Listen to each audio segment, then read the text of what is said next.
Now we are here in the Google Ads tool, and I'll just go on the top right hand side in the tools and the settings button. There I will go to measurement. Under measurement, I can see something called as conversions. So now I will click on conversions.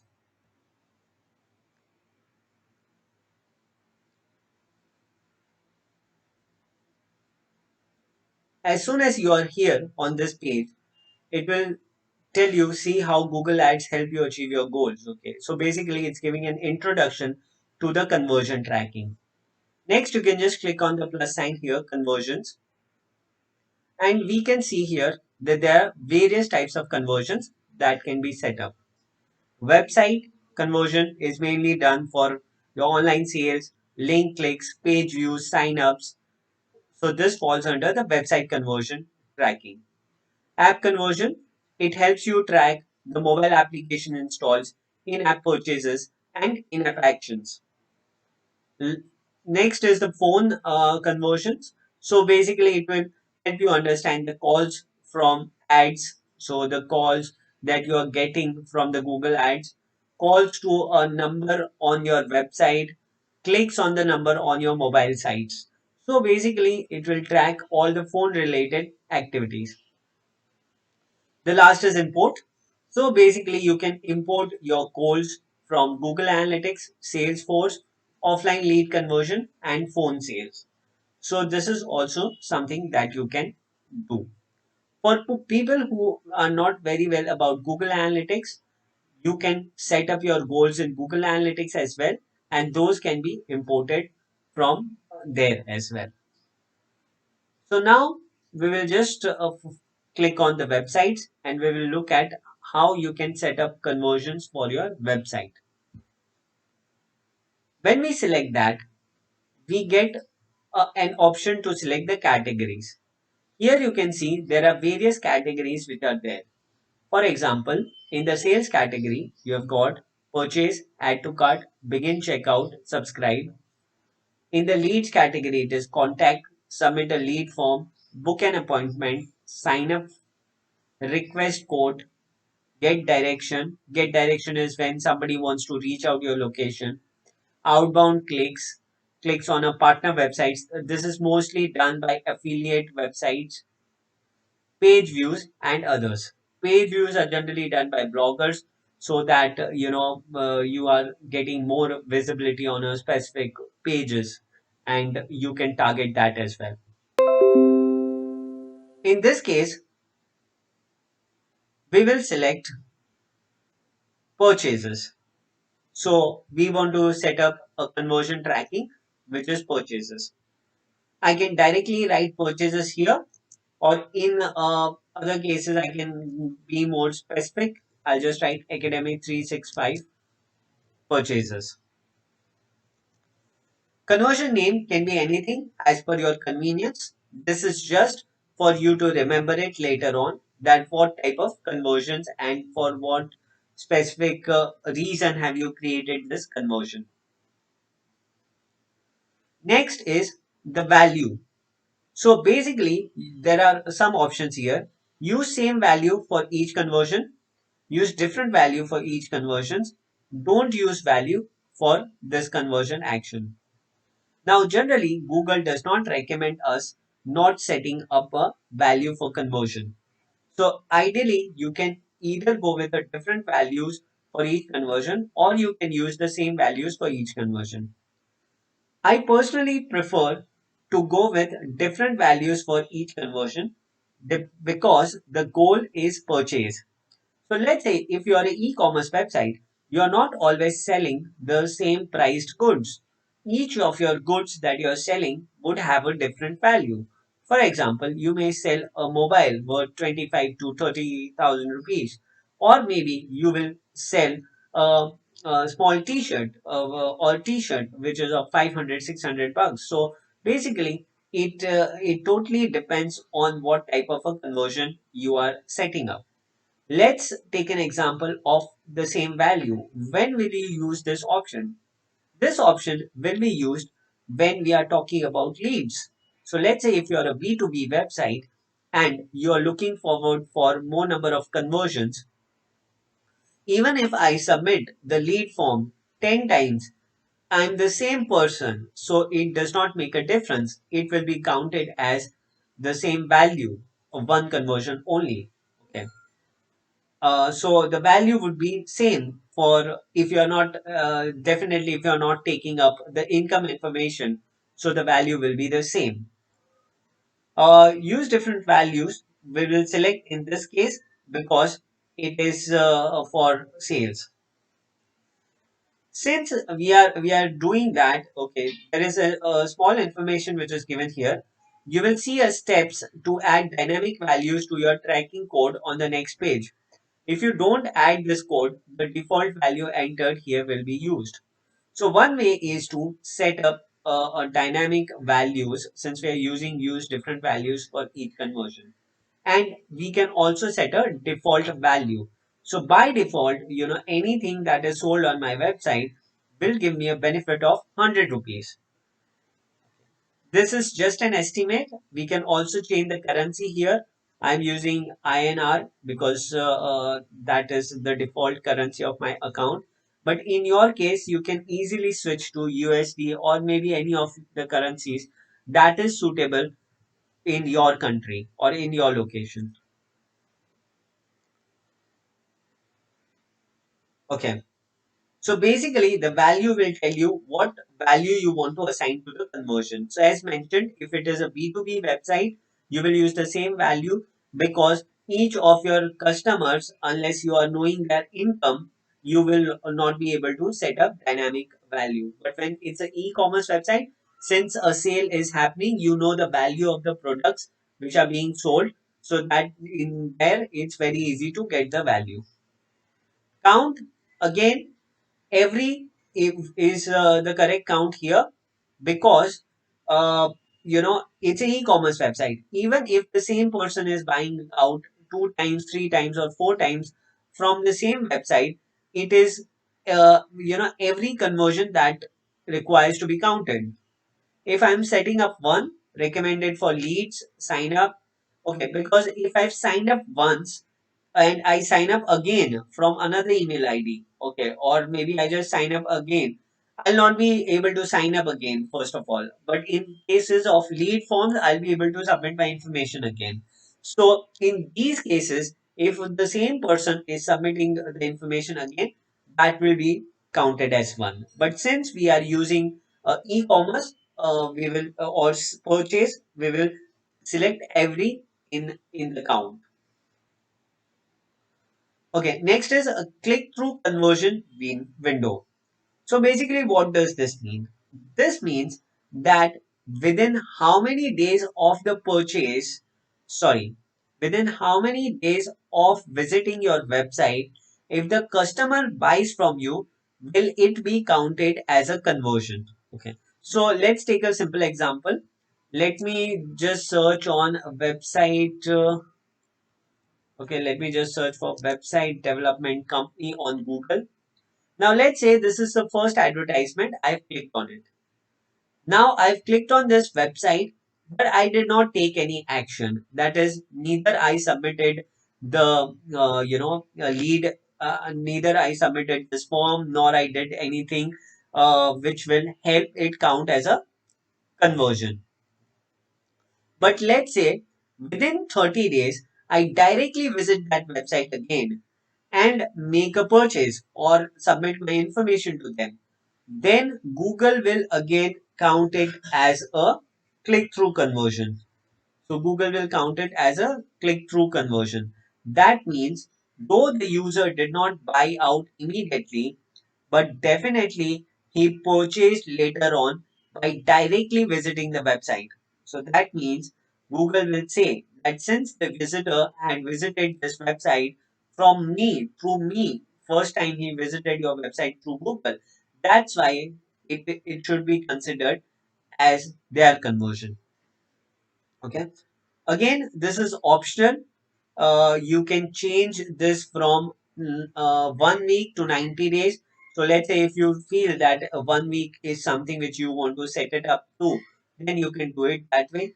or you can keep it the default of 30 days as well. Next is view through conversions.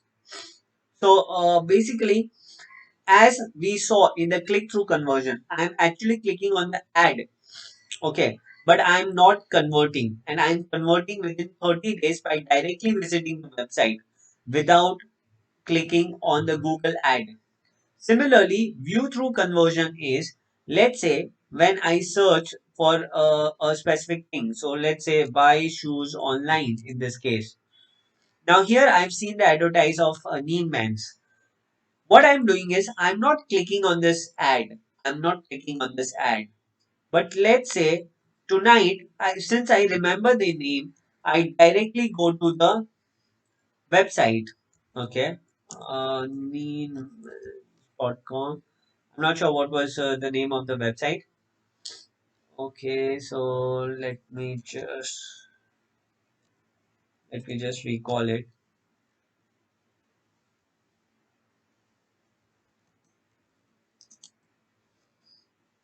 Okay, yeah, this one it is.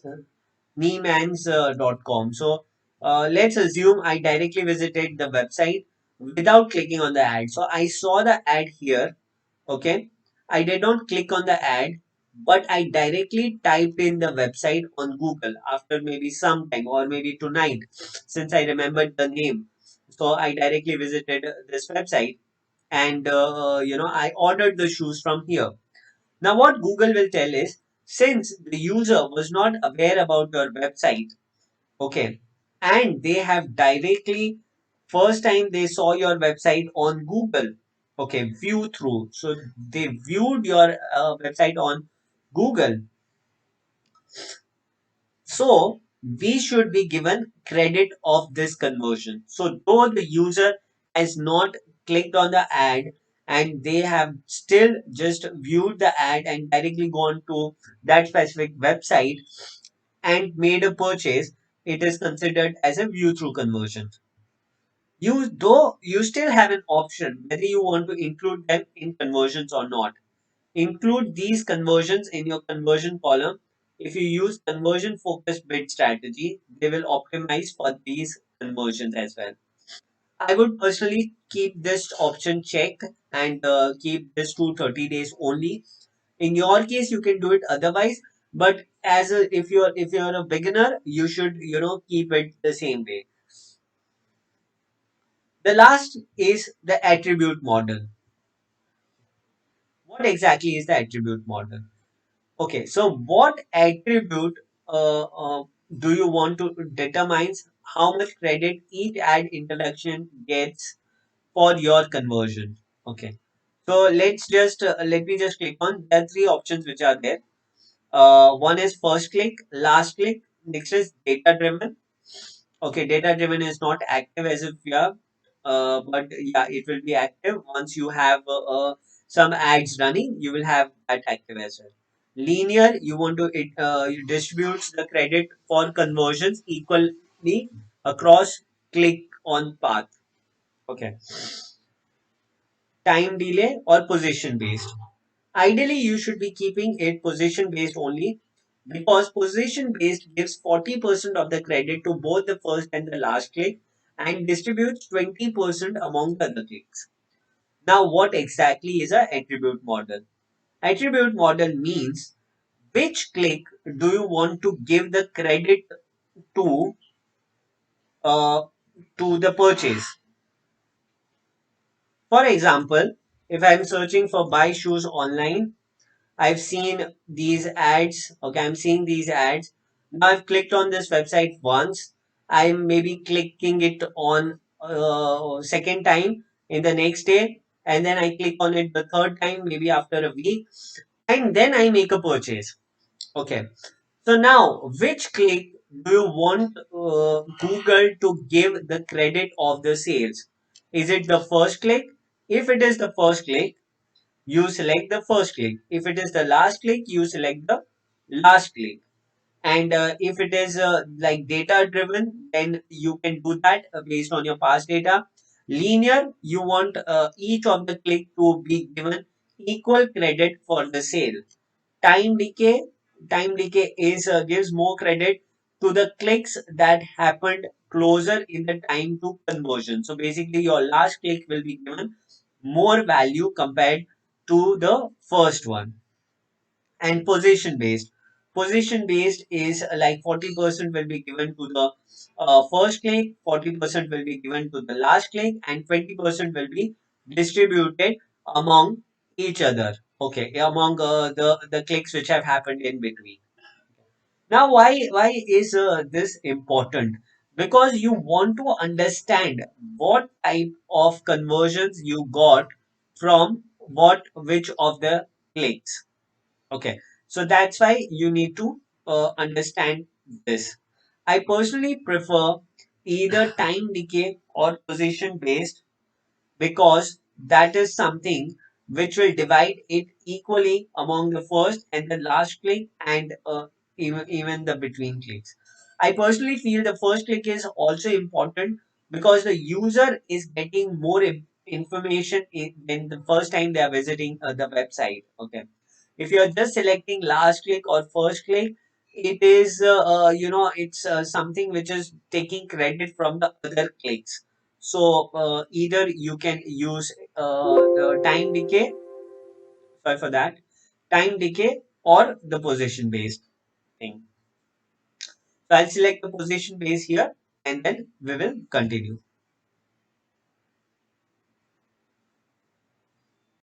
Now that all the setting has been done, now there are three ways in which you can connect the Google Ads conversions to your website.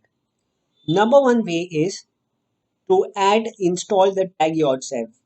So let's say if I select this option, it will give me the HTML code, the global site tag, okay? And the first thing that you need to do if you're doing it for the first time is you need to add this global site code into your website.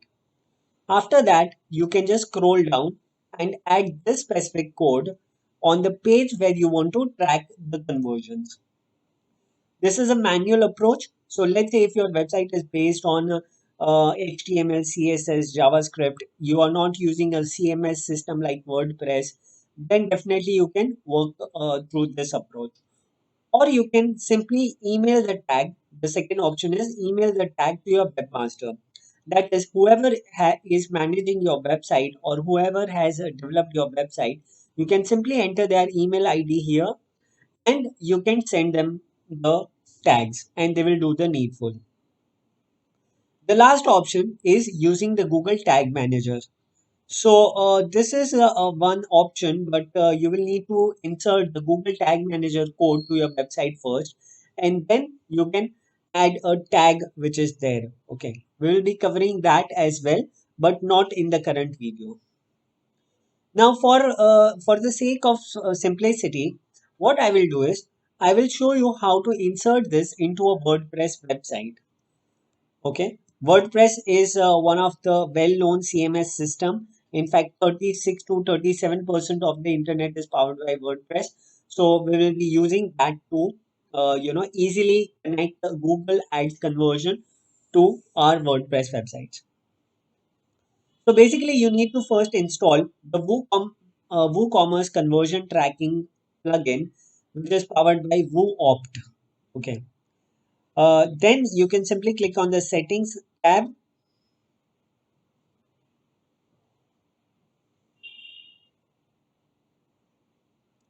and here you can insert Google conversion ID and Google conversion label.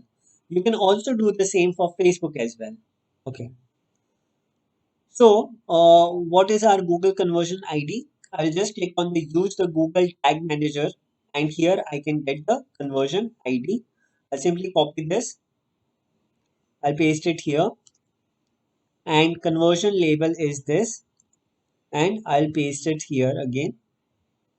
Google Analytics, if you want, you can add the Google Analytics code as well. I'm already using a Google Analytics plugin, a separate plugin for that. And since that is not the scope of our course, I'll not be talking about that. In fact, if you really want to get your hands on WordPress, I have another course where I'm covering everything step by step on how you can set up your WordPress website, how you can make an e-commerce website using WordPress. So you can check that out as well. So I'll just click on Save Changes.